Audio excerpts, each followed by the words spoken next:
Eu sou Silvana Torres Eu sou Márcia Padilla. Eu sou Adriana Silveira. e nessa segunda temporada do Associação Livre, nosso objetivo é trazer temas relevantes da contemporaneidade.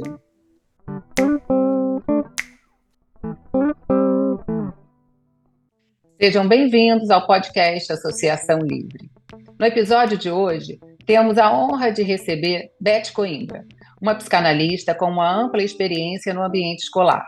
Em um mundo que valoriza cada vez mais a inclusão, é crucial compreender o papel do psicanalista nas escolas e como seu trabalho pode impactar positivamente a vida de alunos que enfrentam desafios emocionais e comportamentais.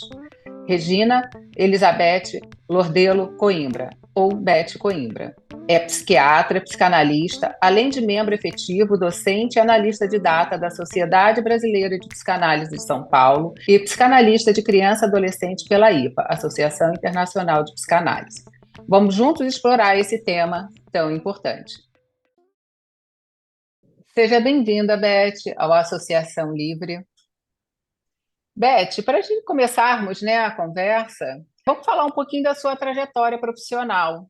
Você poderia compartilhar um pouquinho com a gente como foi a sua trajetória profissional, como a sua paixão pela psicanálise te uniu à educação, levando você a se tornar uma psicanalista na escola? Pois não. Bem, olá a todos, a todas. É um prazer estar aqui com um grupo que eu não conhecia, Associação Livre, e também o prazer por estar colaborando com a FEBRAPS, né?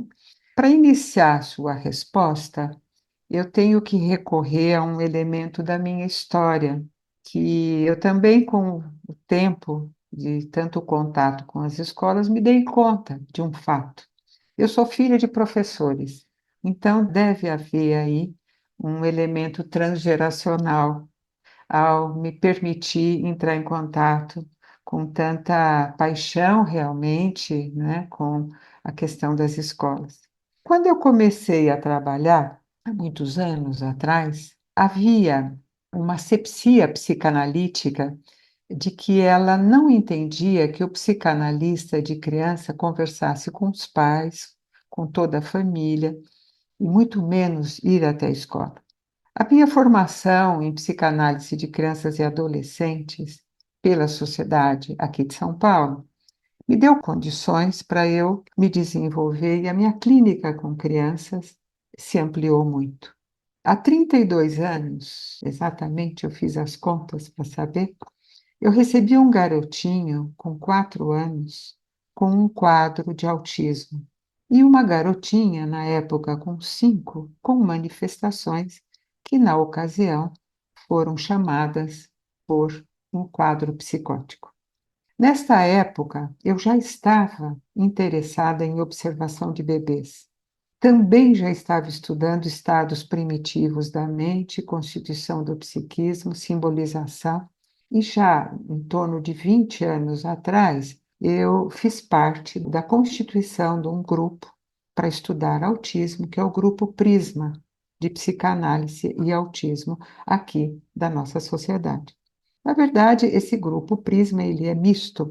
Somos 8 colegas, das quais 6 de São Paulo, uma da psicanalítica do Rio e uma também de São Paulo e de Campinas. Nós estudamos, então, estados primitivos na tentativa de promover o desenvolvimento emocional de crianças com autismo. Esse aspecto da minha formação foi um elemento que também me aproximou das escolas, né? As escolas que recebiam essas crianças passaram a pedir a minha presença. Esses fatos todos, eu acho importante localizar, porque deve estar realmente em torno de 25, 20 anos. Há poucos meses, eu fiquei extremamente emocionada de receber por e-mail um contato de um desses pacientezinhos de inclusão que eu vou descrever para você. E ele tem, desde então, se comunicado comigo, inicialmente por e-mail, e depois ele pediu o meu WhatsApp. Ele teve alguma retenção na escola, hoje ele está em torno de 20 anos, está terminando o ciclo médio. Então, temos conversado.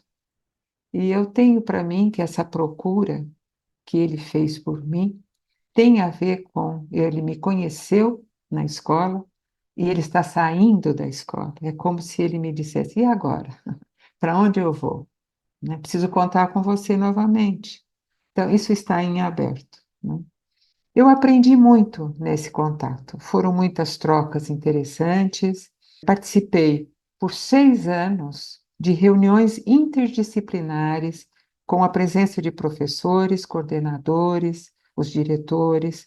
Participei das sementes que vieram a construir o que, na atualidade, essas escolas com as quais eu estive no passado, elas constituíram o que é chamado hoje um núcleo de inclusão, muito bem estabelecido, onde cada escola se prepara para receber alunos que venham para a inclusão.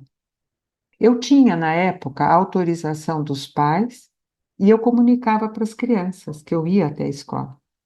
Eram reuniões quinzenais, eu ia até a escola na época, as reuniões duravam em torno de 2 horas. Foram experiências, esse tipo de reunião sistematizada, foram estudadas 4 crianças que requeriam inclusão. Eu acho que esses são os aspectos mais importantes que me ocorrem da sua primeira pergunta, Silvana. Beth, você deu exemplo, né, desse paciente seu que agora está retomando, né, aí o contato, que ele está finalizando, então, né, o ensino médio. E agora, né? E o depois disso? E aí me fez lembrar de uma matéria que eu li uns anos atrás, falando justamente disso. Tem um olhar muito, né, para a inclusão da criança e do adolescente na escola, mas é justamente isso, que depois acaba esse período. E a universidade? Me parece que ainda não tem, né, esse movimento, vamos dizer assim, né, de inclusão, de acompanhamento desses jovens também que entram na universidade, né? O que que você pensa, né, assim, se foi algo que já foi demandado também de você, enfim, né, quando esses jovens saem da escola e entram na universidade, se você também tem alguma história, vamos dizer assim, né, para dividir com a gente nessa questão. Esse aspecto ele é muito importante, Silvana, porque vai depender de alguns fatores, porque a inclusão ela implica em aspectos de várias ordens das condições psíquicas dessas crianças, né? E outro ponto que eu vou dizer é o quanto a importância do psicanalista que vai para a escola entrar em contato com uma dificuldade que a escola espera um diagnóstico psiquiátrico. E como o psicanalista, poder conversar com a expectativa da escola, que é o diagnóstico psiquiátrico, e trazer como observação o que é a contribuição do psicanalista, que são os estados emocionais. Bem, de acordo com esses estados emocionais, a gente pode ter uma gama de funcionamentos psíquicos, aonde haverá quadros mais comprometidos e menos comprometidos. Eu tenho observado que essa questão é extremamente complexa. Já observei, no caso, o adolescente foi para um curso técnico, por exemplo, atividades ligadas ao hipismo, uma outra atividade ligada à pedagogia. A grande maioria cai no vazio. Isso é uma questão que é de muita dificuldade, e atualmente acho que uma grande saída são escolas, que aqui em São Paulo a gente consegue ter contato, são escolas que trabalham com projetos. Então, a criança desenvolve possibilidades de se desenvolver, não no ensino tradicional, mas a partir de um projeto. Um projeto que ela vai estudar, por exemplo, a água. Qual a importância da água, da onde ela vem, quais são os processos, saneamento. Isso ajuda muito para um encaminhamento para um curso técnico. Mas tudo vai depender dos recursos que essa criança tiver para desenvolver a simbolização, para desenvolver recursos que ampliem o contato com a realidade, né? Então, não dá para eu te responder de uma forma uniforme, que seja igual para todas as crianças. Vai depender muito de cada contexto. Atualmente tem uma criança que, eu falo criança porque eu começo a atender com 4, 5 anos, mas hoje ele tem 19. E estamos exatamente nesse ponto. Ele diz que ele quer ser piloto de avião. Então, ele frequenta, são lugares que os adultos e adolescentes e crianças brincam, né? Simulam voos simulados de avião, né? Que é a paixão dele. Mas não vai ser possível, ele tem um alto índice de dificuldade simbólica, não terá recursos para essa função. Então, eu ainda não sei como isso vai evoluir. Tem muitas tônicas aí para a gente ainda desenvolver, né? Beth, em cima dessa questão, esses dias eu estava no metrô e eu vi uma placa falando assim: nós estamos contratando pessoas. E embaixo tinha uma propaganda falando assim: nós somos uma das primeiras empresas a aceitar neurodivergentes, como se fosse uma propaganda. Você está falando sobre a inclusão. Que tipo de pessoas, né, que podem se beneficiar da inclusão efetivamente? Então, são duas variáveis que você traz. Uma é a condição psíquica, porque a minha experiência aqui é a inclusão que envolve aspectos do desenvolvimento emocional. Essa questão do neurodesenvolvimento é uma tentativa de articulação do pensamento psiquiátrico mais médico, né, com o pensamento psicanalítico. Eu me oriento pelo que eu aprendi na psicanálise, né? E eu vou lá para os estados primitivos da mente, constituição de psiquismo, e basicamente alguns elementos como o desenvolvimento simbólico e a abstração. Como que a gente vai pensar numa função profissional com um déficit acentuado de abstração? Tem poucos recursos para cálculos matemáticos, por exemplo. Seriam recursos mais concretos de trabalho. Então, vai depender muito de possibilidades do desenvolvimento que puderam ser promovidos, né? Desenvolvidos, vamos dizer assim. Agora, realmente a gente está vivendo um momento, Adriana, de um certo uso, em vários sentidos, dessa questão dos atípicos. Aliás, eu tenho um pacientezinho que diz para mim, eu volto a falar pacientezinho, é o menino que vai ser piloto de avião, segundo ele. Eu sou uma pessoa atípica.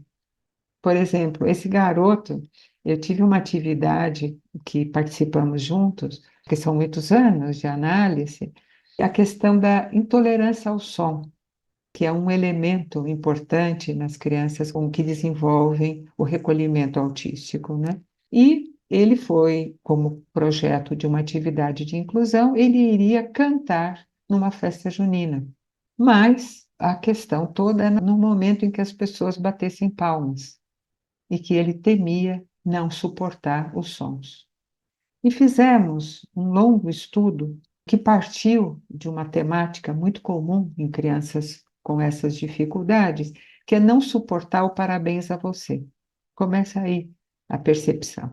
E fomos descobrindo que, na verdade, eu não tenho muita habilidade com conhecer música, mas fomos estudar juntos.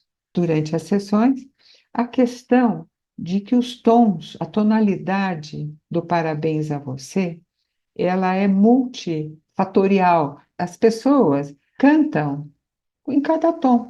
Aliás, quanto mais tons houver, mais gostoso vai ser o parabéns a você, mais divertido vai ser o parabéns a você. Mas para quem tem a hipersensibilidade, sensorialidade também, no autismo, isso é um elemento absolutamente desorganizador. Conversamos muito e ele, então, resolveu aceitar cantar. Era uma festa que usava como comemoração a ideia do maracatu. Ele ia cantar uma música. Mas antes disso, dele se apresentar para o público, nós ficamos aqui quebrando a cabeça. Como fazer para dizer para as pessoas não baterem palma? Ele queria que não batessem palma para ele. Aí o pai teve uma ideia que ele veio conversar comigo, o menino, que ao invés de bater palmas, que as pessoas fizessem estalinhos com os dedos. E assim foi. Então ele se apresenta, aí ele usa a expressão: eu sou atípico, eu sou um adolescente autista. não suporto os sons. Vocês poderiam fazer o estalinho? E foi muito interessante a experiência. Então, veja, outro desenvolvimento até suporta mais as palmas. Não dá para generalizar. Então, essa questão da generalização, eu tenho dificuldade de te responder. Como que vai ser? Porque cada caso é um caso, como se diz, né? Não fique de fora. Acompanhe nossas redes sociais e visite o site da Febrapse para acessar conteúdos exclusivos e ficar por dentro das novidades. Junte-se a nós na promoção de uma psicanálise mais integrada e dinâmica. Febrapse, um lugar de troca, desenvolvimento e transformação.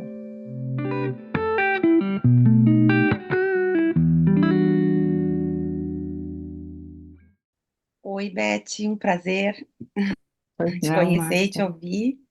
Quando a gente pensa em psicanálise, a associação mais comum é com um atendimento individual. No entanto, na escola, né, nas escolas, a psicanálise pode ter uma abordagem mais ampla e diversificada. Então, na tua opinião, qual é o papel do psicanalista no ambiente escolar? Como isso se relaciona com a inclusão desses alunos com dificuldades? Ok, vamos lá. Eu acho que esse aspecto, ele é muito importante.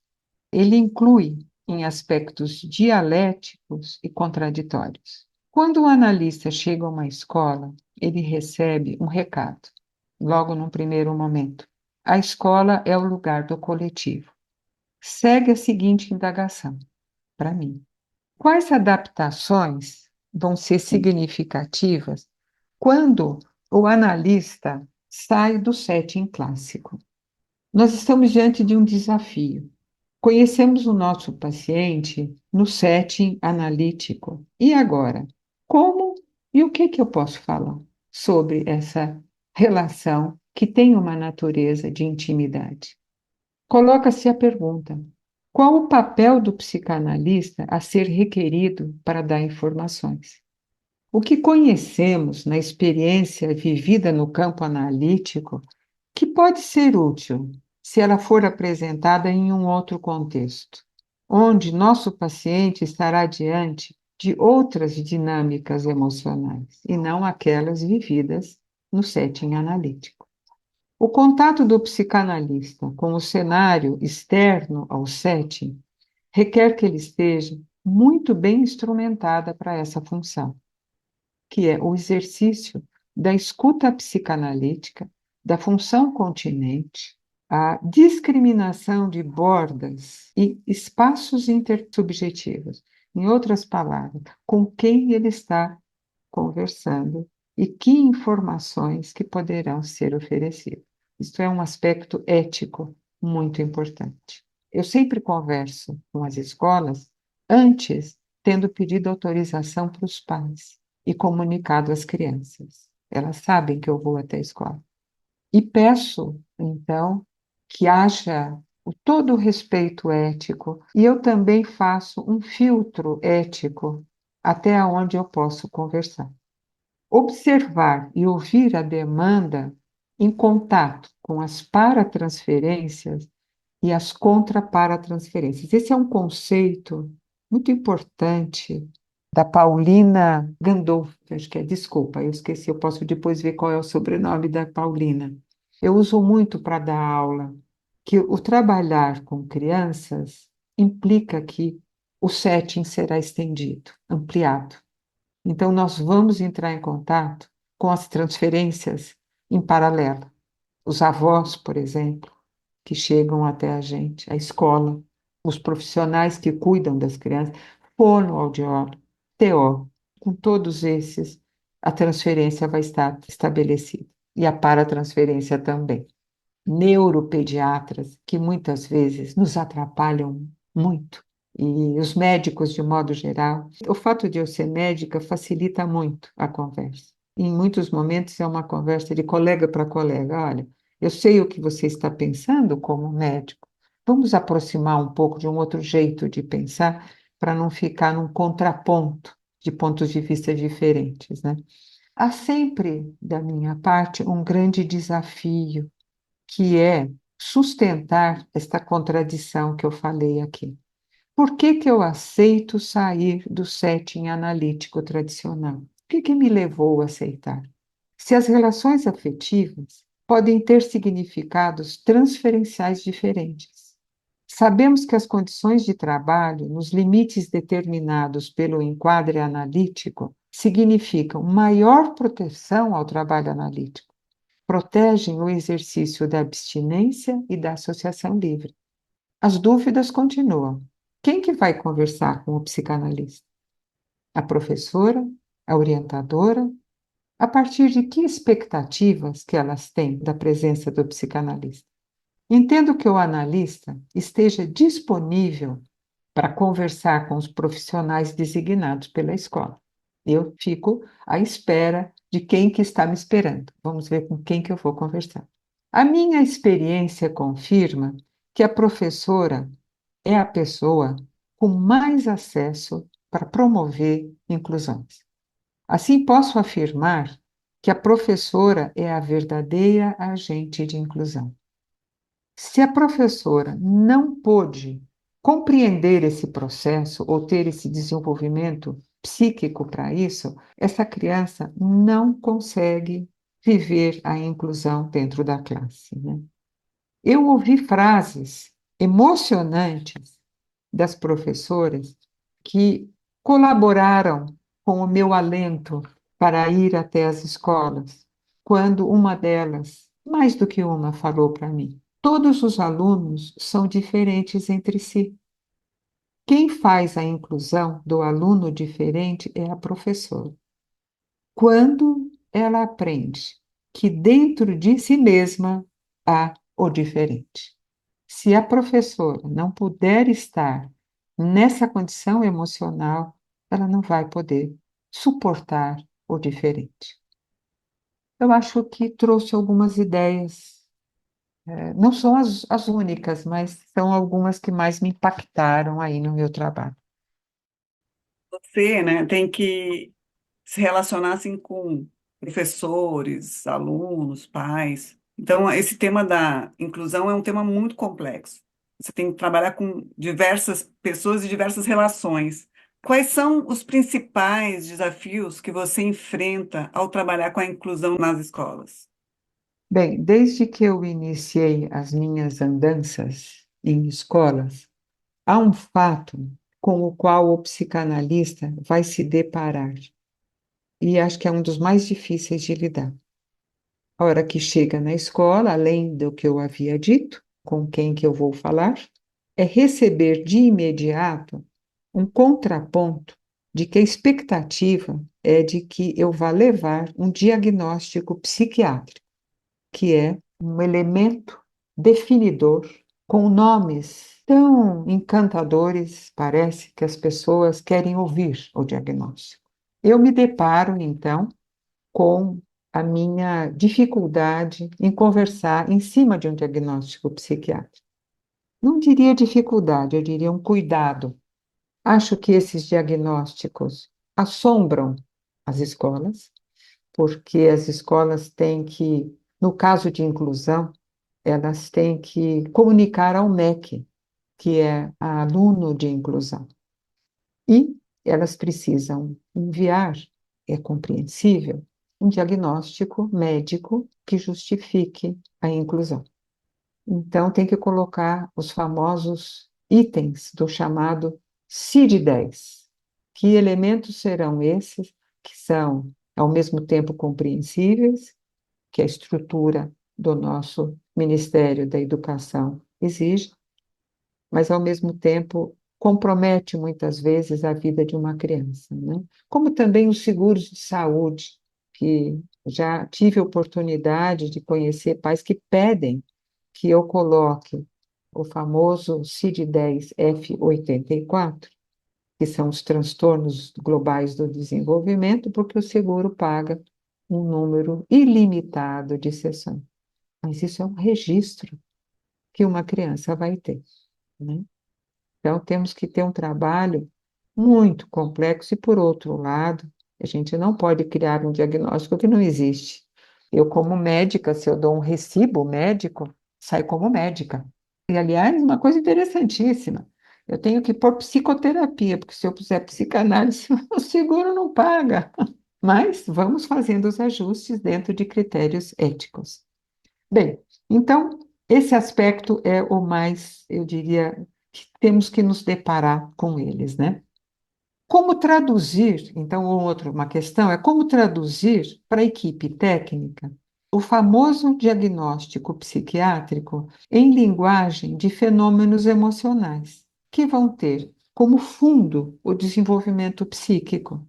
Os alunos que requerem inclusão geralmente manifestam condições emocionais que se expressam em atos que não conseguiram a simbolização. São geralmente as chamadas ações comunicativas.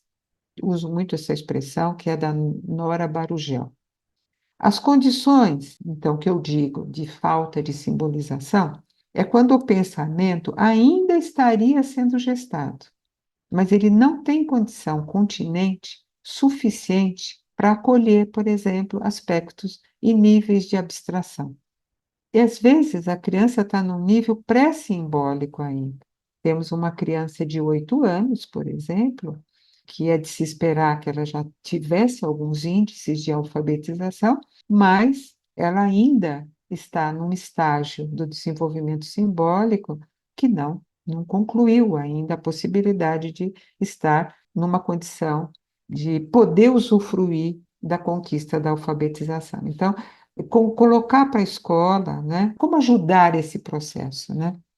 Aí tem um aspecto muito importante que também diz respeito até ao trabalho analítico intra-setting, que é trabalhar com a promoção do desenvolvimento, trabalhar com os recursos que estão presentes e não em ficar sublinhando a falta, aquilo que falta. E sim, o que é que tem para ser promovido para que o desenvolvimento ocorra. As falhas do desenvolvimento simbólico, elas não permitem, então, há uma linguagem simbólica de que a criança faça desenhos, que ela produza, né, em textos, na escrita. Muitas vezes, então, essas crianças têm que ter alguma ajuda pessoal. Antigamente se chamavam acompanhantes terapêuticos.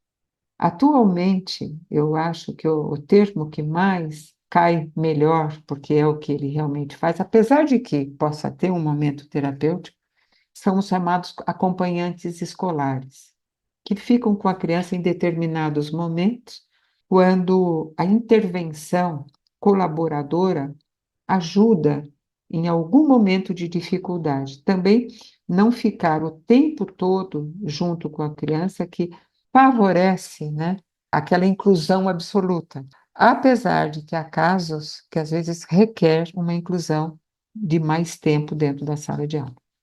Outro aspecto de dificuldade da dinâmica e como desafio é o processo de promover a inclusão dentro dessa decorrência dialética, expor a criança, muitas vezes, a uma ambiguidade, que a inclusão leva à exclusão.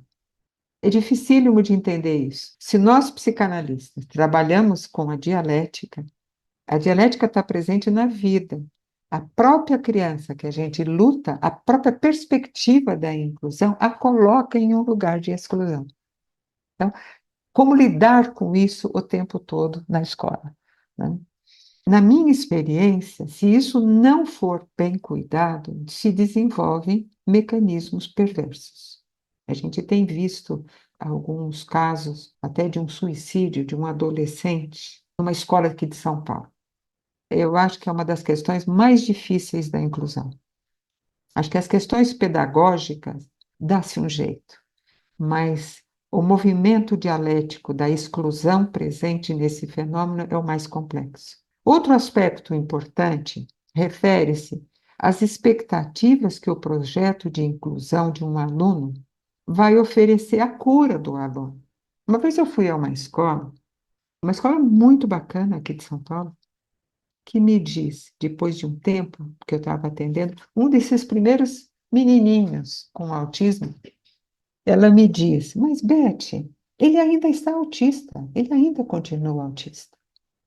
Então, havia uma expectativa de cura, de que uma vez que ele estivesse recebendo, eu o atendi durante anos, 4 vezes por semana. Há pouco tempo atrás, eu o encontrei no shopping. Imagine essas escadas rolantes, aonde uma escada desce e outra sobe. Ele estava aqui em cima e eu aqui embaixo. E fomos nos encontrando. E ele bateu o olho em mim e começou a me chamar. E ele saiu na adolescência, terminamos esse trabalho de análise, porque achamos importante que ele também tivesse um analista homem. Era muito tempo que estava em análise, estivemos em análise, e daí, nossa, fui virando a cabeça de um lado e ele virando a cabeça do outro, ele dizia para mim: Eu estou lá com aquele homem, eu estou com aquele homem. Foi muito interessante que todos ficaram olhando para nós dois, mas vale a pena. Então, esses investimentos, mas isso não estou dizendo que foi essa mesma criança que a escola dizia que ele não tinha cura. Então, qual é a expectativa de desenvolvimento que uma escola tem? Aceitar uma criança, dependendo do quadro e das possibilidades aí nós temos que levar em conta também as forças pulsionais de vida que essa criança possa ter para o desenvolvimento, né? E que pode ser que a gente consiga um desenvolvimento maior para umas, mas não sei se a questão é cura, mesmo entre nós, né, do paciente, do nosso trabalho, o que é que a gente diz que é cura, que nós estamos esperando, né? Mas esse é um ponto importante, que atualmente, eu acho que com todo o processo de inclusão mais desenvolvido, essas questões já estão não tão presentes, né? Tem um outro aspecto que eu acho que é também muitíssimo importante. Os professores tendem a sentir que a escola está se tornando uma escola fraca, fazendo com que aquela famosa escola, por sua insuficiência, vai perder o seu reconhecimento público se ela não tiver alunos de total excelência. Isso é muito mais importante, eu também descobri com o tempo. Alguns professores que diziam, mas não adianta, ele não aprende mesmo, né? A expectativa de excelência, que é compreensível, eles estão em escolas padrão A. Como esperar, e o que esperar de um aluno que não funciona no padrão A?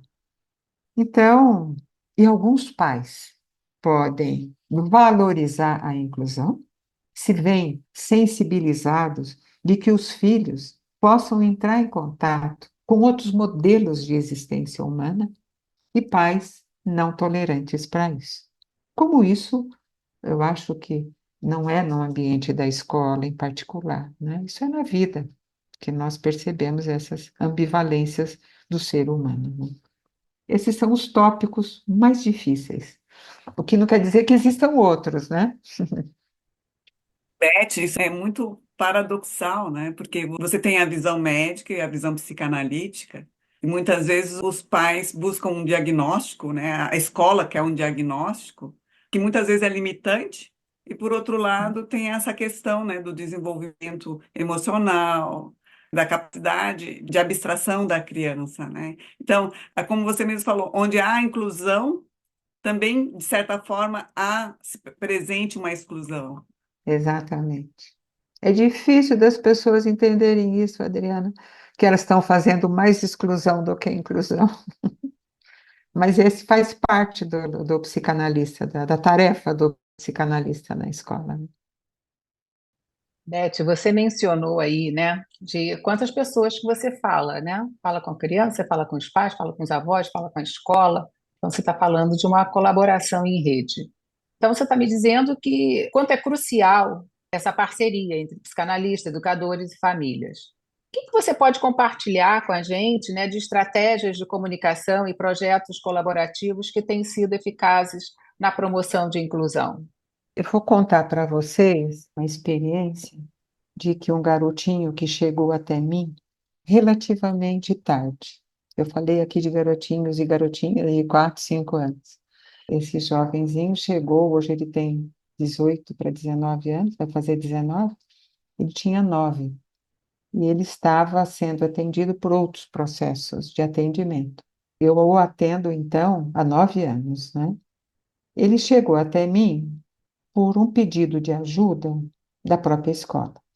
Interessante que, porque a família acreditava e confiava em todos os profissionais, apenas eu é que entrei no grupo anterior, que esse grupo familiar estava organizando.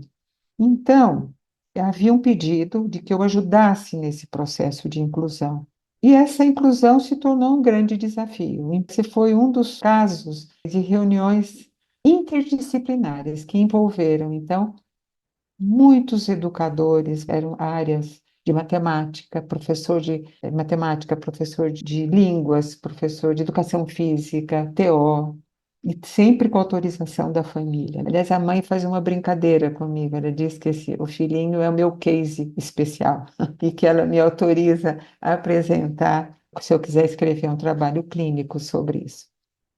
Então, é muito interessante porque essa criança despertava muita curiosidade dentro da escola e muitos atos comunicativos, muitas ações comunicativas. Uma delas era carregar um livro. Eu vou até dizer qual era um livro que tinha uma múmia na capa. E ele carregava esse livro, um misto de um objeto autístico com um objeto transicional. Então, às vezes, você não podia tirar o livro da mão dele, outras vezes podia. Então, até colocar o que é um objeto autístico, por que que não pode tirar da mão dele em alguns momentos? E por que que em outros momentos pode se tirar, né? A definição do objeto autístico sem falar que estamos falando de um objeto autístico, que o livro, naquele momento, era um braço dele, era uma parte do corpo dele, que não podia ser arrancada. Então, essa discriminação, e veja, isso é uma linguagem do professor.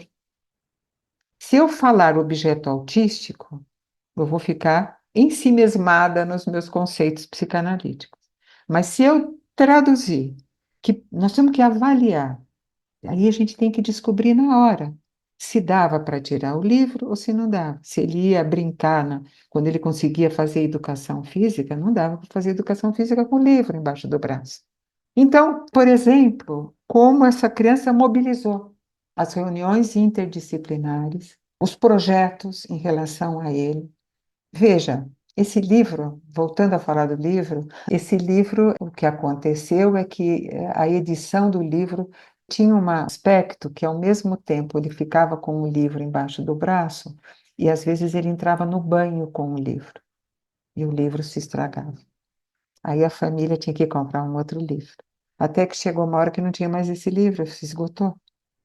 E alguém encontrou um livro e aí era o único. E esse livro, com um garoto que tem 19 anos hoje, está guardado dentro da caixa lúdica dele no meu consultório. Talvez porque pudemos ter compreendido o significado. Temos um salto no sentido da transformação, que aquele livro era apenas um objeto sem significado simbólico, e ele então chega uma hora que diz: pode ficar guardado aí. E está guardado. 4 para 5 anos que esse livro está guardado. De vez em quando ele me pede, com 19 anos, ele me pede para olhar a caixa. E está lá o livro. E eu até perguntei se ele queria levar o livro. Ele falou que não. Então, esse livro e outras questões de, por exemplo, molhar o livro no banheiro da escola, e aí era um tumulto geral na escola, foi todo um trabalho incansável da escola, incansável. Então, acho que esse é um aspecto de como compartilhar, né, que foi o seu pedido, Silvana, de compartilhar os significados e transformá-los em significado de senso comum, né? Eu acho que essa é a arte da gente conversar com os profissionais de outras áreas, onde a minha presença, eu não estava lá como quem vai levar o conhecimento, mas eu estava para compartilhar. Isso acho que foi o que eu mais aprendi, é ficar num lugar na horizontal. Se eu converso na horizontal, eu sou mais compreendida do que se eu falo na altura do saber psicanalítico, né? Então, essa é uma arte para o profissional, mas tem outro aspecto. A gente é extremamente exigida nessas condições. Eu digo isso porque a psicanálise, atualmente, ela, e acho que eu sou favorável, que ela possa estar aberta para um campo extra-setting. Mas, quanto mais a gente está fora do setting, mais preparo analítico a gente precisa ter.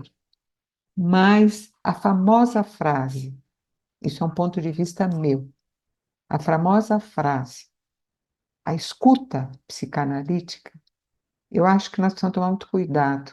Isso está se generalizando como algo simples, mas isso é dificílimo. É uma questão que depende da análise pessoal. A discriminação de contextos, de uma dinâmica grupal, onde eu não sou analista daquele grupo, como é que eu capto esses fenômenos contra-paratransferenciais em uma dinâmica grupal, que eu não sou convocada para ser a profissional que vai trabalhar com aquele grupo como supervisora, por exemplo, né? Requer muito conhecimento do que eu estou sentindo, do que me parece que está presente naquele momento da reunião. Então, uma vez me disseram uma frase que ser a psicanalista de criança não é para principiantes. Eu repito, fazer um trabalho extramuros não é para principiantes. É um trabalho muito complexo. Deixa eu só citar dois autores, acho que eles me ajudaram muito. Sempre quando escrevo algum trabalho, eu cito o Antonino Ferro. O Antonino Ferro diz, num texto sobre atendimento de famílias, por exemplo, ele diz: a aplicação da observação da criança em família e em outros campos, como hospital, creche, escola maternal, instituições de apoio às mães, etc., com setting e modalidades apropriadas, repropõe a avaliação, no sentido psicanalítico, de todas as situações de vida da criança e outras relações fora da família. Então, o Antonino Ferro, ele é muito favorável a essa experiência que eu estou descrevendo. E a Paulina Landolf, e também o Hacker, chamam a atenção das paratransferências e as transferências que chegam ao analista e ao entorno do paciente quando ele está fora do setting. Esse conceito da paratransferência amplia o fenômeno da transferência e não inclui apenas pais e irmãos, mas avós, outros parentes, escolas, funcionários da família e principalmente os outros profissionais, pediatras, dentistas, por exemplo. Todos esses eu já conversei, né? Não é para principiante mesmo, né, Beth? É, Acho que tem que ter aí realmente uma estrada, né? E essa, como você falou, né? Eu acho que de uma análise pessoal para poder se autoconhecer realmente, para conseguir então fazer esse é. belo trabalho, né? Beth, muito bonito o caso do paciente do livro, né, e a aquisição da capacidade simbólica, achei muito emocionante, Sim. assim, ele pode deixar contigo o livro, porque já está com essa simbolização, né. Bom, mas nós estamos chegando no final da gravação, então eu queria te pedir uma mensagem, né, que mensagem tu gostaria de deixar para os profissionais da educação sobre a importância da inclusão e do trabalho psicanalítico nas escolas? Vamos lá, Marcia. Eu acho que se eu puder trazer uma mensagem promissora, a minha mensagem é de esperança no sentido de trocas criativas e colaborativas que favoreçam a integração entre as diferenças, isso em várias áreas, né? Tarefa dificílima, considerando a natureza humana que muitas vezes, narcisicamente e autocentradamente, vive em padrões idealizados. Também a minha esperança, né, ela é que os profissionais da rede pública pudessem ser acolhidos por programas que venham a ajudá-los. Eu acho que eu falo de uma experiência vivida, mas foi uma escola muito estruturada aqui de São Paulo, né? Que a gente pode dizer aqui de São Paulo, uma escola da Zona Oeste de São Paulo, né? Então, como transformar essa experiência para a rede pública? O momento da alfabetização, quando a criança vai para a escola, estimulada pelo instinto epistemofílico que nós aprendemos com a Klein, é especial por ser o início de um processo de inserção da criança a partir de uma grande conquista do desenvolvimento, que é o salto da exogania, quando ela vai além da família. Ela precisa ir além da família, né? Quando ela faz uma entrada na cultura, uma entrada no social. Então, como eu valorizo os esforços dos profissionais de todo o âmbito escolar que se propõe a pensar nos processos de inclusão. Eu quero aqui dar o meu apoio e o meu respeito por todos eles. Muito obrigada também a toda a equipe da Associação Livre que esteve aqui me escutando e me ofereceu a oportunidade de que essa minha experiência possa se tornar dentro de uma perspectiva de transmissão para mais profissionais da FEBRAPSE. Muito obrigada. Beth, nós que te agradecemos a sua disponibilidade, né, de colaborar com a gente nesse assunto tão atual e tão importante, né? Espero que a gente possa marcar outros papos. Muito obrigada, gente. Um abraço para todas e bom sábado. Igualmente. Obrigada, Beth. Obrigada. Agradecemos a você, ouvinte, por nos acompanhar nesse episódio do podcast Associação Livre. Foi um prazer dialogar com Beth Coimbra sobre a fundamental atuação do psicanalista nas escolas e a importância da inclusão. Esperamos que as reflexões e insights compartilhados hoje inspire você, profissional da educação, a promover um ambiente mais acolhedor e inclusivo. Não se esqueça de seguir nosso podcast no Spotify para não perder os próximos episódios. Até a próxima!